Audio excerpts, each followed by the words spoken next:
PhD student, so I can relate with you the most, I guess.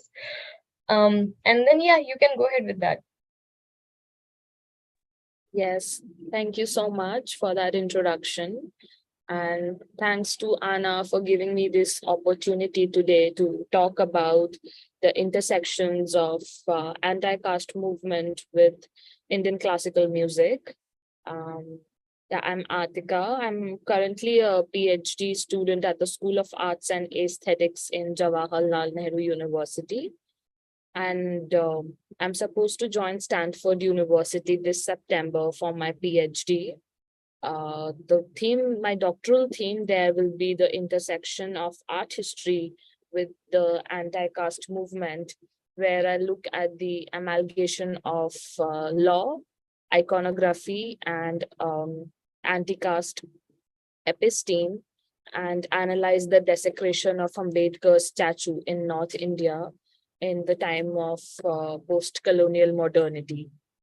So that's about me. I'd like to share the screen for today's presentation.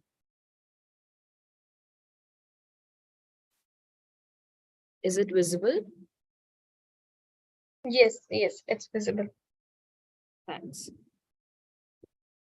So yes, today I'm going to tell the story of Khayal, which is a form of classical music and its exclusionary origin, nature, and development due to caste hierarchies. When we talk about music and modernity in India, it becomes imperative to also mention caste, which is a system of graded birth-based hierarchy. While critical histories of South Asian music have shed light on how classicization and canonization over the 20th century created boundaries between classical and other forms of music, research on these musical practices still tends to fall within the same bounded categories. This paper today focuses on exploring Khayal by elaborating on the course of its development through small towns, everyday musicians, and local tools. It analyzes the layered peripheralization of Hindustani music practice over the 20th century. The aim is to bring marginalized groups into intersections of caste, class, gender, and religion to the fore. The paper also tries to establish exclusion in the domain and proliferation of Khayal by looking into the cultural representations of the form and the style that developed from the specific nature of interplay of caste hierarchies. These representations and discourses often sit side by side, revealing the inherent ideological contradictions. This dialectical approach allows us to explore how the system of Khayal shapes the everyday by renewing forms of creative participation in the social world, while at the same time curtailing others. It remains to be seen whether Khayal can also be reformatory when seen in the light of exclusion that it inevitably produces. This complexity gets more pronounced in contemporary digitally driven musical world. The paper attempts to treat Khayal to an intellectual interdisciplinary inquiry that politicizes the frontline battlegrounds of caste and culture.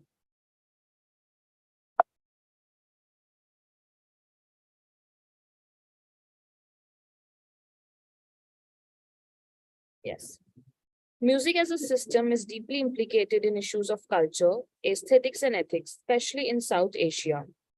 Khayal, derived from the Arabic Persian and translating as imagination, is a form of Hindustani classic music that needs to be subjected to critical interdisciplinary investigation regarding its disciplinary boundaries, frameworks, and repercussions. Khayal rose to eminence in the 18th century and, along with its origin, history, and nature, has had a major impact on the musical tradition of the Indian subcontinent. The earliest reference to Khayal has been made in a Mughal text dating to 1637. As a distinctive genre, Khayal emerged steadily between the period of 1593 to 1637. In the realm of Khayal Gaiki, translated to singing, eclecticism reigns as supreme. However, the heritage of Khayal, as is widely understood, remains an exclusionary lineage built on erasure and oppression. The legacy of this particular dominant form stems from the larger socio-political terrain, wherein indigenous perspectives and participation were negated from the aesthetic practice. The instance of relegating certain select practices to the realm of the classical during the nationalist movement, while dismissing or erasing the local, shows this haphazard approach. Caste and the resultant music archive therefore require an inquiry into the fundamentals of Khayal as a practice and discourse. The concern emanates due to restricted nature of archives available that document only certain voices hinting at underrepresentation, inequality, access, memory, and much more. Herein, institutions, secondary literature, and oral traditions all come into question, signaling the urgent need for an ethical engagement of an anti caste discourse with Khayal and its rich panoply of social political issues.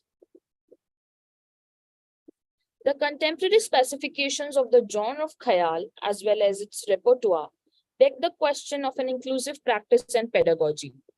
The cultural production, proliferation, and preservation of raga music must not solely be on the basis of legacy and lineage, but also on the labor of it. Khayal is a witness for several decades now to the growing demand generated by countercultures as well as social movements of equality. The treatment merits taking caste into consideration, whose hierarchies become further entrenched during the COVID 19 pandemic and the limited accessibility generated by the fissile virus. The increasing centrality of similar newer inquiries reflect the social and the political as guiding the aesthetic. At stake in such complex relationship is the entangled functions of Khayal with reference to generation of an exclusive sensibility most commonly seen in the kind of instruments that are used by different performers. These instruments, through their conditions, operate in the realm of interdisciplinary, where a social bridge conjoins questions of music, labor, access, affordance, et al. The socio-cultural space inhabited by the instruments made and used by marginalized castes highlight the past as a continuum of exclusive history. For instance, in the case of Mridangam, Brahmin players sought physical and mental separation from the fact that cow skin was used to make their instruments, given their belief of the holiness of the cow. Such separations show that there exists no scope for social endosmosis, a term stressed upon by Dr. B.R. Ambedkar for the purposes of annihilation of caste. The maker of instruments in most cases is only seen as a laborer. The ownership of sound, therefore, is a marked side of practice and performance in which body is banished from creating, receiving, and owning. Labor is reduced to mechanical reproduction, separate from intellect, creativity, and imagination. The sociological aspects of agency and belonging do not get to equally revel in an aesthetic ideal. Also, most of the legacies and lineages of the labor provided by subaltern bodies continues to be in the realm of the oral and not the textual, just reflecting the multifarious ways in which caste shapes and sustains unequal relationships. Pierre Bourdieu signified the character of taste as an empty signifier, since concepts of beauty, truth, good et al. Are based on society's deemed legitimate parameters. In a similar context, the Shastrik Anukula, or the rule of convenience of the Hindu religious scripture, prohibits caste transgressions to ensure the legitimacy of the dominant group in society continue to dictate aesthetic forms and sensibilities. That such narrow characterization extends from the art to the practitioners is further testament to the depth and extent of caste. The field of ethnomusicology has attempted scrutiny of many such related issues, especially regarding the community. However, they fall short of a political engagement with the subject matter. In this context, caste and khayal interrelate as they engage with music as inheritance. It therefore becomes pertinent to ask if such a reading would affect the logic of categorizing khayal and its ontology. The politics of this form of music renders inheritance as primarily a cultural and social value and not just a material entity. Much of the coterie of political analysis have a tendency of associating the style and structure of khayal with ethnicity, gender, and subcultural formations, hinting at the process of construction of cultural identities. The ideological underpinnings of Khayal, as seen through the prism of caste, implicate music and its instruments in the dynamics of social and cultural inclusion and exclusion. We must therefore ask, what are the social and cultural groups whose music and instruments are being remembered, historicized, and vocalized? Second, classical arts forms still continue to exist in niches. The institutional and individual hegemony embedded core in the nature of Khayal needs to be addressed, especially considering the origin and early development of Khayal, wherein the propagators were Muslim ustads and courtesans. The apparent disparity owing to caste politics still reflects, unfortunately, on how Khayal remains the occupation of the upper castes in India, while Dalits and Muslims alike are relegated to the folk and the craft binary. The moorings extend further to culture, habituations, social hierarchy, and discrimination simply because a caste based society's art forms are also caste based. The different realms of music, namely teaching, performing, research, audiences, and the space and localities in which these activities take place, are predominated by Brahmins, even in the case of the diaspora. There is very little diversity in any aspect of the music, both musically and sociologically. The social, caste, religious narrowness of the music in this aspect do not form a direct logic with attempts to diversify it. Often, the antiquity of such forms is exaggerated to give credence to an ancient pure Hindu past and cultural continuity sans any unchaste impurity, as is being seen right now in India. This approach becomes ahistoric because it is the social, economic, and political power of caste and class that operates as deterministic, and not the form's aesthetic per se. The related categories of the popular and the anthropological are usually and loosely constructed as non-classical, non-popular, and subaltern forms, rendering them as mere sociological curiosities, sans the form and force of the aesthetic. Dalit and Muslim groups were often sidelined and had their art forms taken over by socially dominant Brahmin practitioners and patrons who cleansed the music and dance of their vernacular, erotic, demotic, and popular character, and reinvented them as classical, religious, refined, and urbane. The outliers who performed such genres did not follow the Brahminical devotional ethos of the classical styles that entrenched the music in a specific caste and one narrow idea of the Hindu. Third, Khayal has witnessed many transformations since the early 20th century, alluding to the political, social, and the creative. Over the course of the century, forces of nationalism, modernization, and democratization have shaped the genre's social context. One part of these relationalities is the gender of the musician, both as a social being and as a musicking body. It is the same inquiry when applied to caste, shows us that the levels and frameworks of Khayal are interconnected to shared civilizational ethos. Even the lyrics of most of Khayal music are based on Hindu mythic tales, which in turn harden the grip of caste, along with the deification of the composer, for the purposes of a divine benediction. The journey of maestros to stardom is facilitated by caste, class, and gender. Hence, the ideology of sound asks for control and curtailment as it tries to violently separate the body from the voice.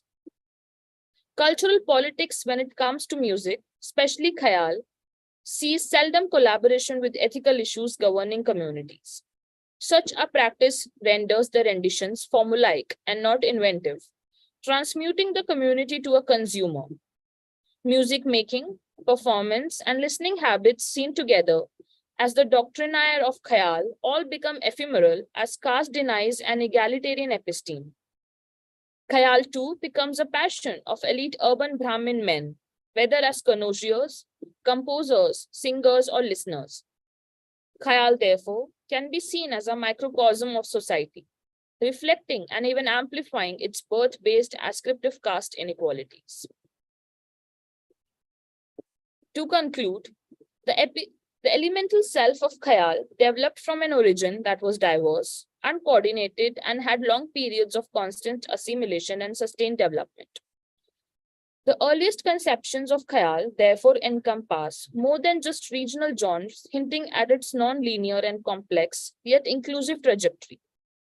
It is not a matter of simple speculation, but rather historic fact that most ragas today in Khayal are highly developed and grammatized versions of the primitive melodies of various tribal and folk cultures. Hence, the musical as well as the social and political legacy of caste is implicated deeply in the evolution of Khayal.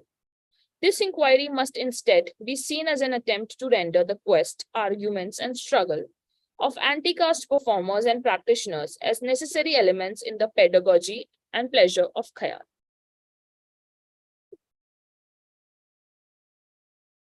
Thanks, I'm done.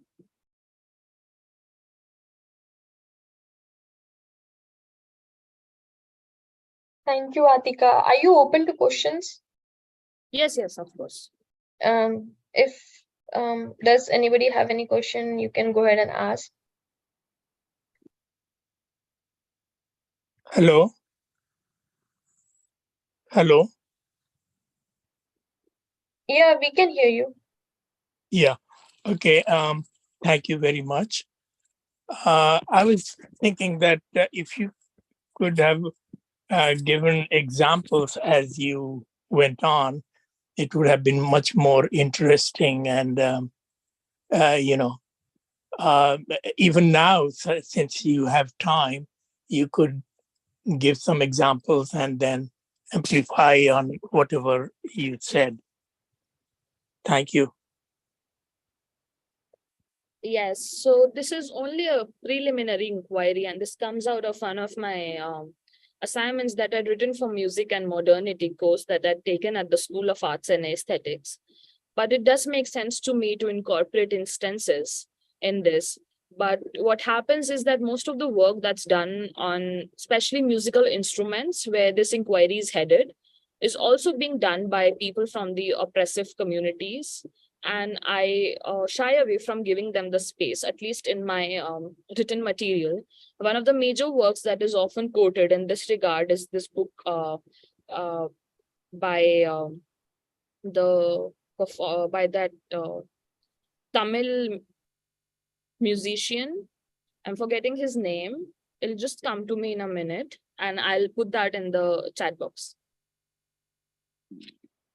Yeah, but whoever it might be from, if you, I mean, if you give example that, see here, this, this is being said, and then make your commentary, even a couple of them.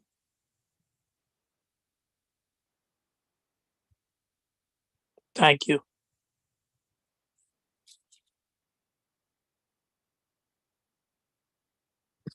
Yes, sure. So I cited the instance of Mridangam. There is the Parai.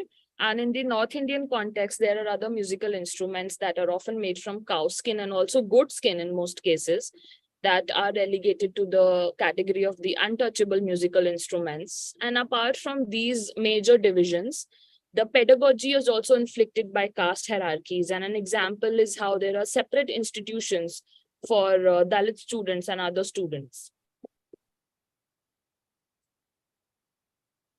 Okay, thanks.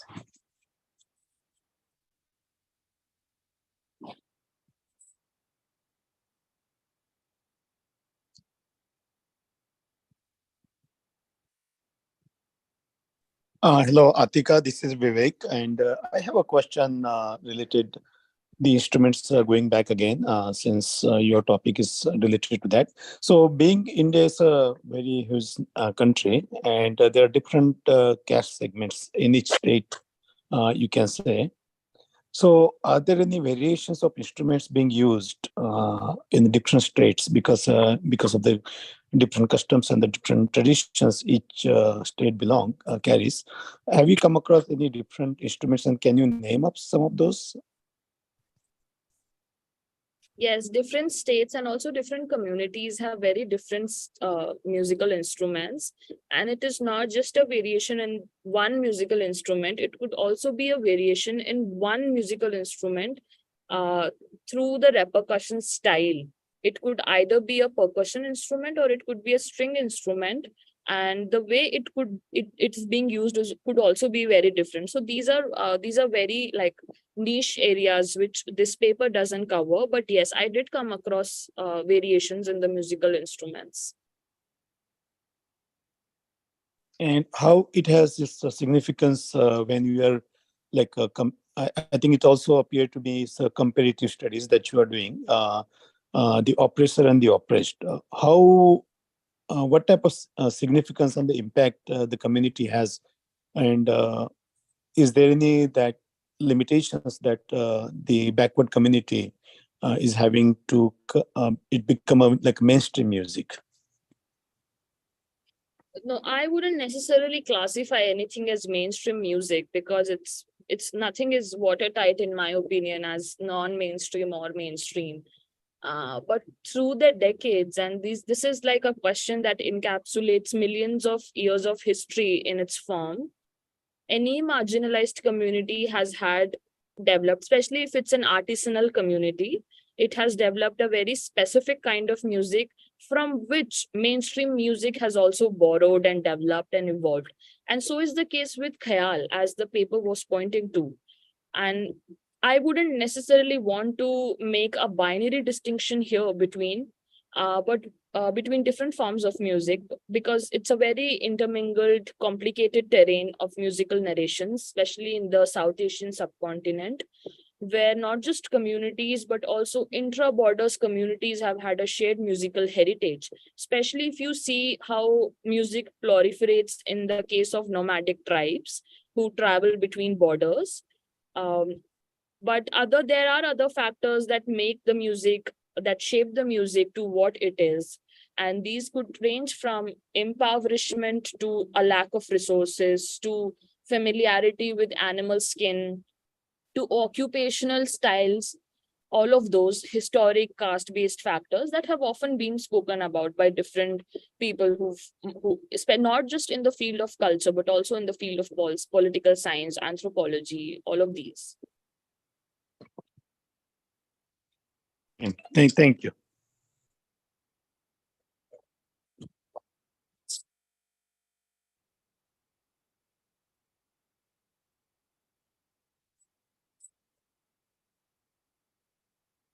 Say something as a suggestion.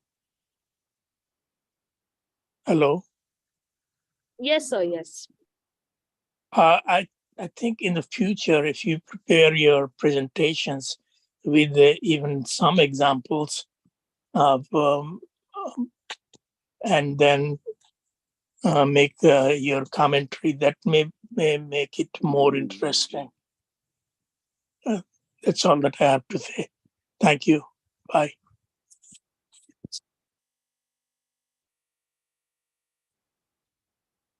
Yes, yes, sir. Surely I'll incorporate that.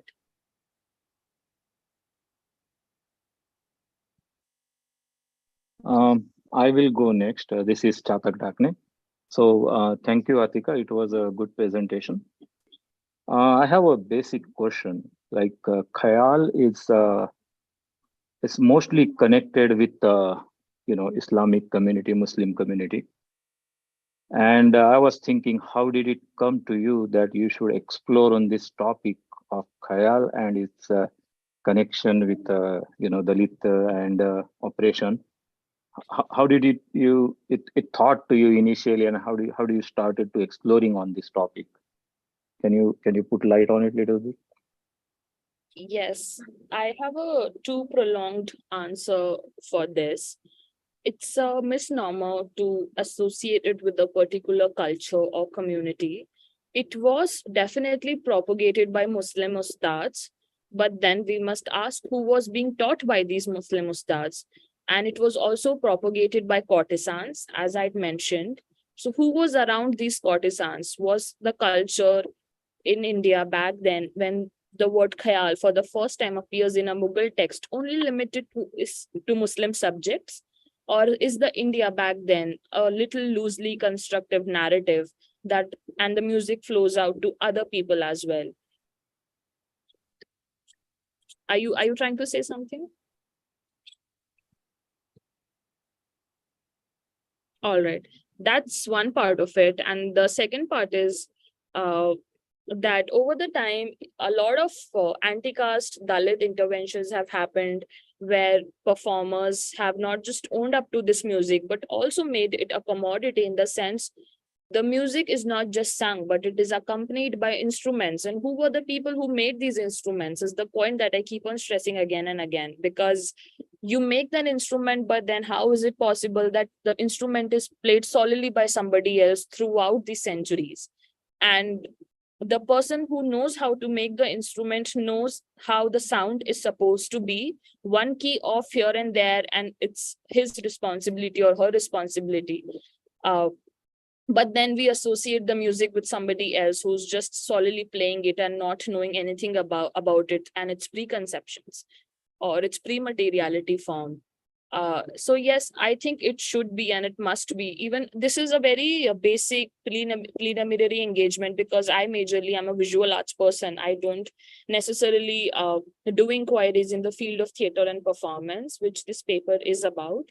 But I think this could be scrutinized more and more nuance could be made out of this, especially from an anti-caste perspective. This is a very basic surface level reading of who makes the instrument, who owns the sound, the labor part of it, the cultural politics of it. And this is how, because of my interest towards anti-caste cultural politics, that I necessarily wanted to work on this for music and modernity course. Yeah, thank you very much, Aatika. I think you answered what I was looking for, like who makes the instrument, and those are the people who knows how to play, and that's how it's initiated and started and transferred. Would you like to explore a little bit more about the instrument maker and how it got transferred to other communities? So there's a long history of how it got transferred, because I think it cannot be spoken about without an anthropological political context here of the cow skin and of marginalization and ghettoization also of specific communities, which were mostly artisanal but also oppressed castes. So, and this is like, I think, the starting point I would like to stress on for now. Hi, Atika, this is Anil. Actually, always used to think about like music is beyond a religion, caste, and everything like that, right? I feel maybe we should only look from that angle. But for me, it is difficult to understand like this kind of a study or anything like how is going to help music community, or what you are really expecting to change. That's like basic question. I'm difficult for me to understand. Like, what is the purpose, or what are we trying to change or correct, or what are we trying to do here? That's what I'm trying to understand. I think I really like this question, because it allows me to actually be very honest about my own reflexivity, because as being in academia, my point is not just to change things, but to also make them see them in a true light. And if I'm engaging in an anti-caste episteme, I will be very honest here that this is not just about change or, uh, doing something for the people that I'm talking about. This is for my own self. And for me, it was very important to see music as it stands today, implicated in a deep caste hierarchy. And why not to do that? I mean, what is the point otherwise to read and engage in theory?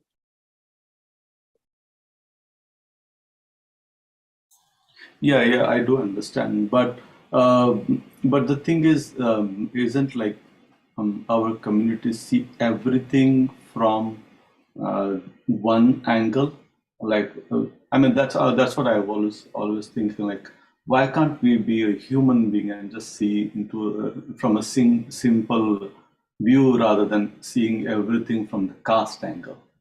No, otherwise, every single thing that we see, we always use that, glasses and see that. That's what I was thinking. Like music should be like, evolving. There may be many things might have happened, right? But it's evolving.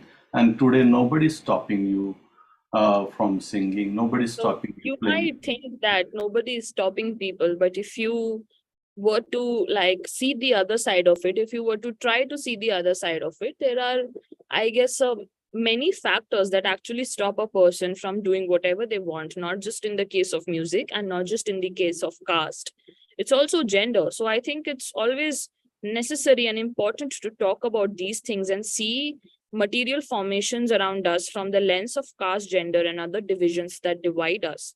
And if we were to not be aware of our own privileges in this entire structural system, we would just be complicit with, with the oppression. Today, I could not perhaps engage in this inquiry, but then for me, it's important because if somebody who's been making these instruments for years, who've not got their due, are being today spoken about, what's the harm in it? I don't see a necessary harm in it, sir.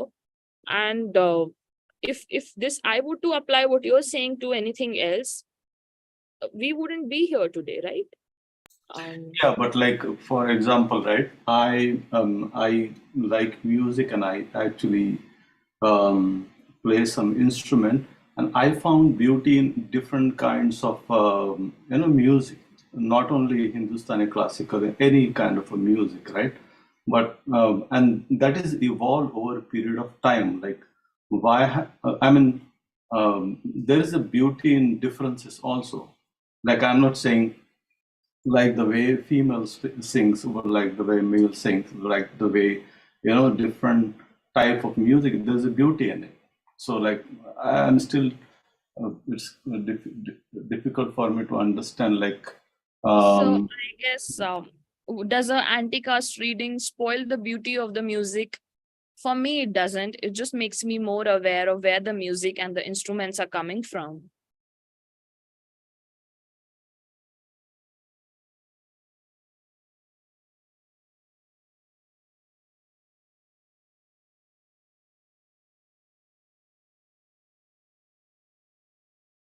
Is there any other question, comments?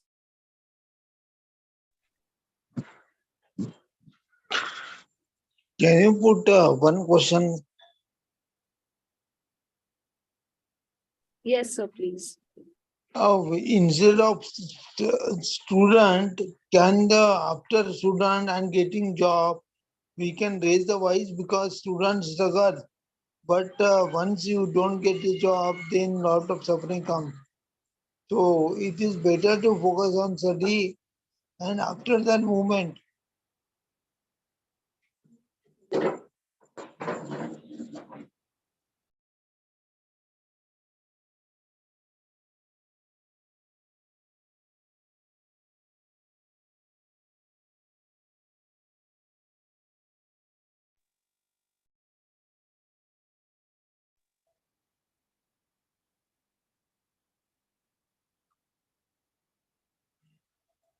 Hello. Yes, sir, you are audible. Yeah. Yeah, What I Ritesh ji was आपका question आपका question उनको समझ में नहीं आया. Can you please rephrase it? हाँ मैं बोल रहा और था आप हिंदी में भी पूछ सकते हो. हाँ. आप किधर किधर से बोल रहे जेएनयू कहीं भी हो यूनिवर्सिटी कौन सी भी हो यूथ नॉर्थ वेस्ट ईस्ट मैं बोल रहा था कि एजुकेशन के बाद आवाज उठाना चाहिए रादर देन बिफोर एजुकेशन और ड्यूरिंग एजुकेशन नहीं तो अपने साथ अट्रोसिटी होती और we can not face it because we are in minority तो मेजॉरिटी है बट माइनॉरिटी एससी करके वो ट्रीट करते और मार्क्स देते तो मूवमेंट नहीं करनी चाहिए after education is okay but before education is a big struggle for many that's our observation first year से अवॉइड करना चाहिए फर्स्ट ईयर से फाइनल ईयर से करना ठीक है समझ गए ना क्या बोल रहा हूँ मैं कोई भी इंस्टीट्यूट हो अपन पढ़ाई पे जाना चाहिए वहां पे पढ़ाई ज्यादा ध्यान स्ट्रगल अपनी तरफ से रिस्पॉन्स नहीं देने का अपन पढ़ाई पे ध्यान देने का ऐसा बोलो Yes, sir. I agree with you about getting education and then perhaps seeing the other part of the long anti-caste struggle.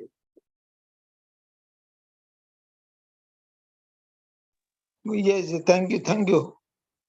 Yes, because we struggle a lot from beginning. That we should avoid. That was one reason. Because after getting money, after becoming stable, then struggle is important. But not having anything and struggling, then suicide is not good. You understood know what I'm saying? Yes, sir, absolutely. Okay. Bye bye. Thank you. Thank you.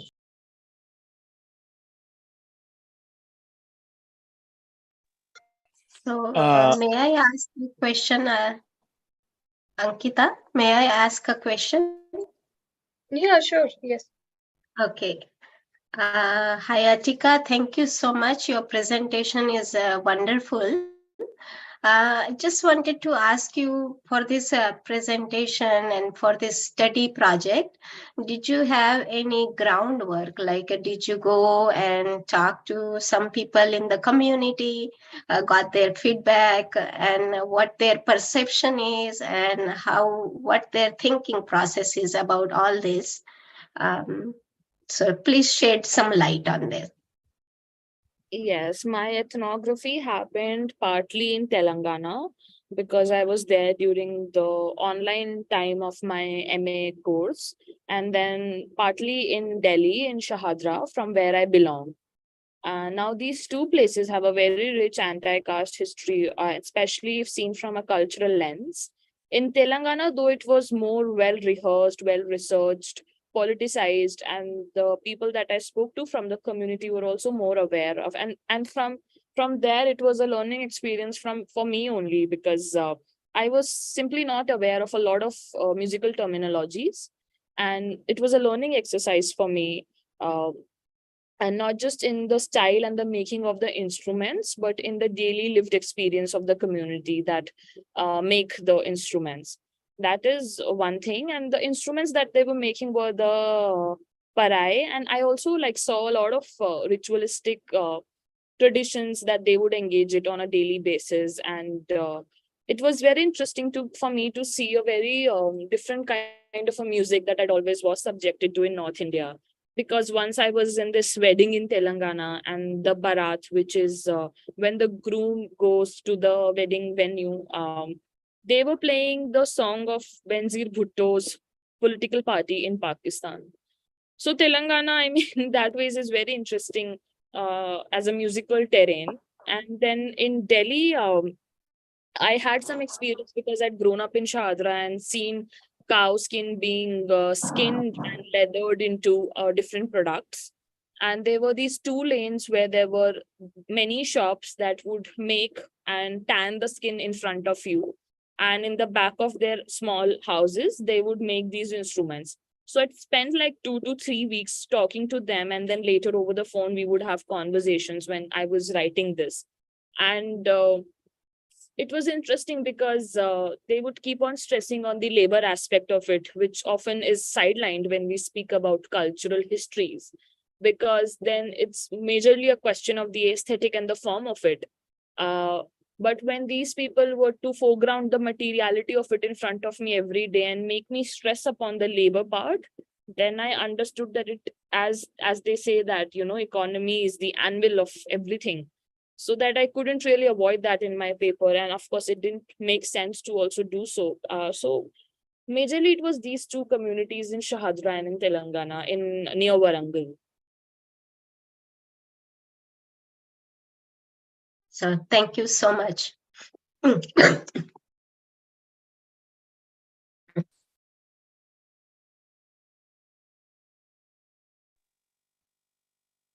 Yeah, so this is Dhananjay over here. Thanks, Ankita, for your information on that subject on the music.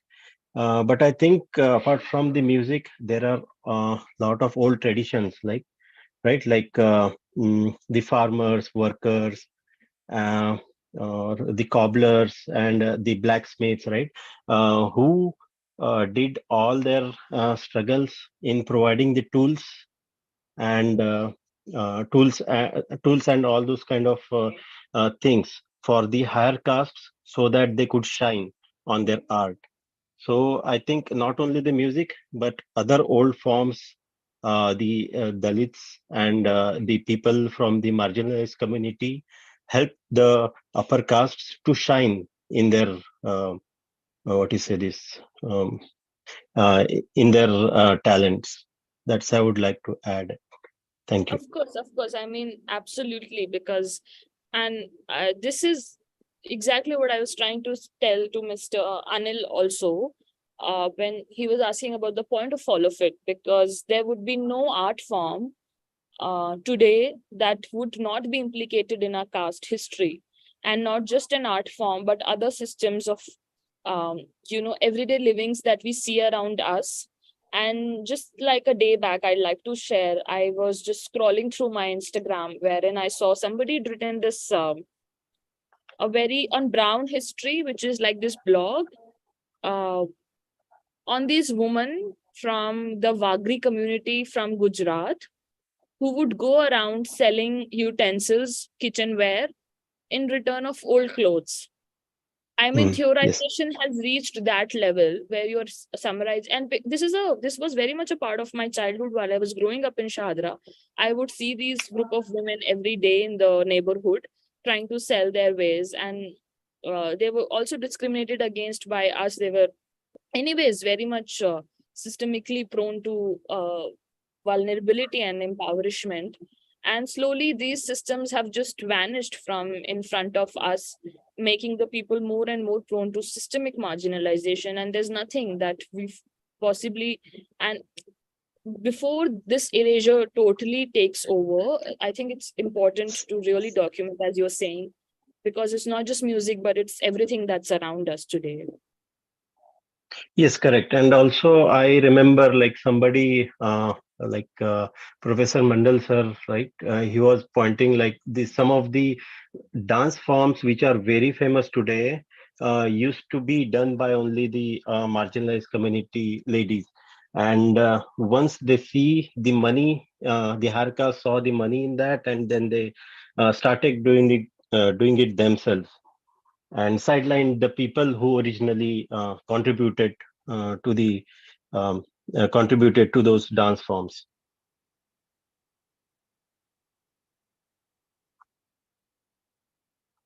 So that's it from my side. Thank you.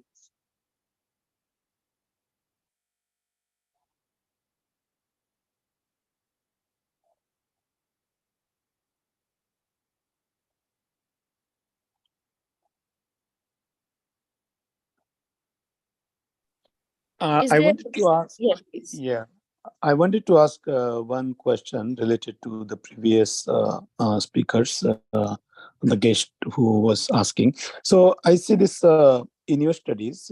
Have you come across if there's a threat or there's a possibility that the culture which belongs to or carried over for generations from the oppressed community is at extinct due to current Bollywood, what is, the Bollywood thing is going on in India. Do you see anything or have you come across any studies like that? If there's a threat?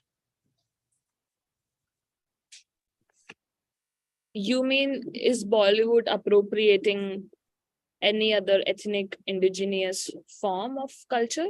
Is that your question?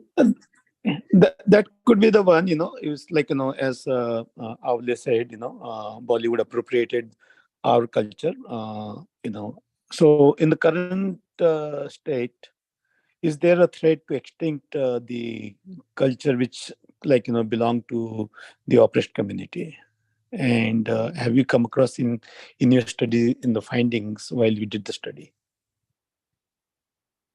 No, not this. This paper doesn't really deal with that. But otherwise, my Okay. take on your question is that in the realm of art history and the high art that it defines and talks about, Bollywood comes under the categorization of the pop, which is about popular art forms as distinct from high art forms.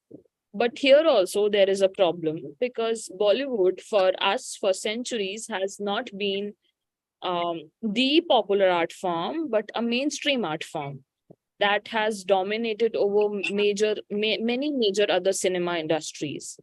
So for them to see it as the pop or the counterculture, it's very problematic. And of course, if I were to look at it in an economic sense, it has led to the extinction of many forms that the cinema, that the camera, that a lot of these things fail to capture and document. And there is Professor Usha Iyer who's worked on this. There are many other studies which have happened on what the camera erases and why does it do so, and what has caste got to do with it.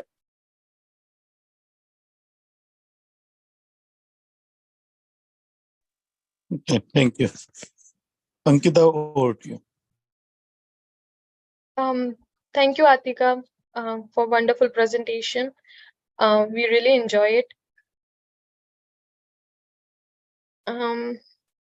I guess we are actually close to be done for today.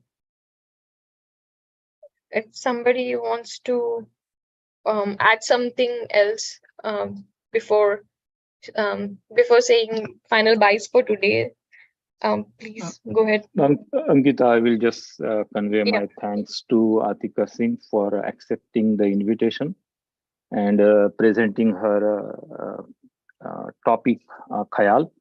It was really very knowledgeable and insightful. So thank you, Aatika. Thank you so much. It was a very enriching session for me as well. Yes, I like to say thank you to Aatika too for bringing this wonderful study she is working on, and good luck with your studies. Thank you so much, ma'am. Thank you.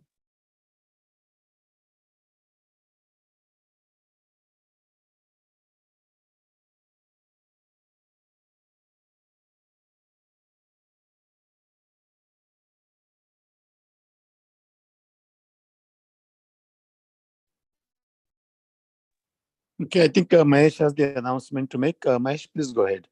Yes. Again, thank you everyone for joining.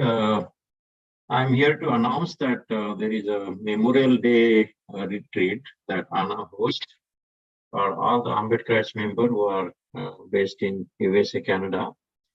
And that retreat is happening on May 26, May 27, 28, and 29. So it's kind of 4-day retreat, but 3 nights kind of. And there are a lot of Ambedkar members locally joining to this retreat from last to 2008.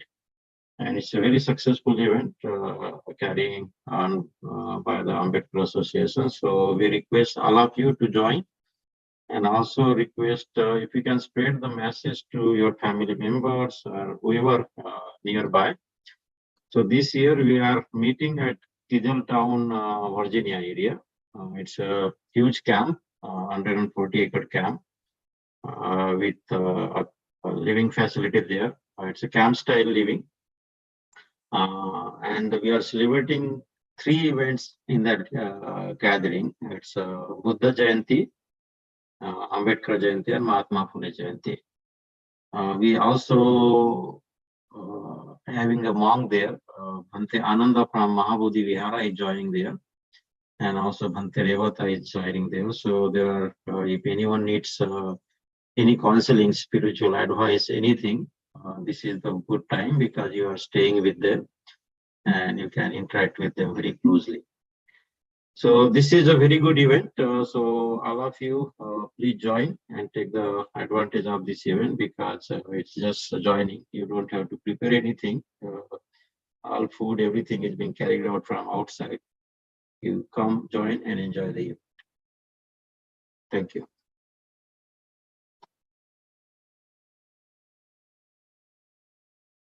Ankita, it's over to you. You can close the session if you can. Thank you so much. Also, I think all the forms have been sent by Chatak sir. So if you want to go ahead and download those links and save those links, that will be great. And thank you for joining today. I hope you guys had wonderful day ahead. Yeah. Yeah, thank you, Ankita, for hosting the call, and we look forward to meet you again next week.